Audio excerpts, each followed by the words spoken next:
Visa অ্যাপে আপনাকে স্বাগতম। চলেন দেখাই কিভাবে ইন্ডিয়ার ভিসা স্ট্যাটাস চেক করতে হয়।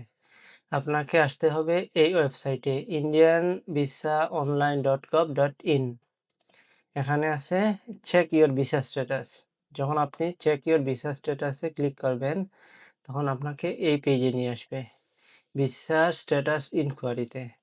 এখানে আপনি আপনার অ্যাপ্লিকেশন আইডি লাইক আপনার ওয়েব ফাইল নাম্বার দিবেন, তারপর পাসপোর্ট নাম্বার দিবেন, দিয়ে এই যে কোডটা আসবে এই কোডটা এখানে দিয়ে চেক স্ট্যাটাস দিবেন। চেক স্ট্যাটাসে দিলে আপনাকে এই পেজে নিয়ে আসবে। যদি আপনার এখানে লেখা আসে your visa is processed and printed, তার মানে আপনার ভিসাটা প্রসেস হয়ে গেছে, প্রিন্টও হয়ে গেছে।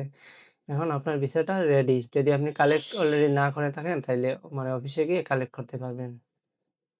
যদি ভিসা স্ট্যাটাস আসে details entered by you could not be found, তার মানে আপনার ফাইলটা ওরা অ্যাকসেপ্ট করছে হাই কমিশনে, কিন্তু এখনো এটা প্রসেস শুরু করে নাই। যদি লেখা আসছে your visa application is under processing, তার মানে এইটা এখনো প্রসেসিংয়ে আসে। শুরু করছে বাট এখনো মানে কোনো আপডেট দেয় নাই। যদি লেখা আসে your visa application is under processing, please contact the respective office on next working day where you have submitted your application.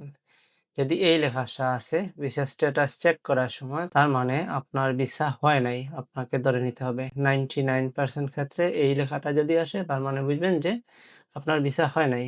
আরেকটা স্ট্যাটাস আছে your visa is process is granted but not printed, once visa is printed please contact the respective office on next working day where you have submitted your application. যদি granted but not printed আছে তার মানে আপনার visa কিন্তু হয়ে গেছে, grant হয়ে গেছে। এখন প্রিন্ট হবে, প্রিন্ট হওয়ার পর আপনার কাছে এই লেখাটা আসবে যখন আপনি স্ট্যাটাসটা চেক করবেন। আর ওয়েবসাইটের লিঙ্কটা আমি ডিসক্রিপশনে দিয়ে দেব। আর আপনার যদি কোনো কোয়েশ্চন থাকে আপনি কমেন্টে কোয়েশ্চন করতে পারেন। Thank you for watching.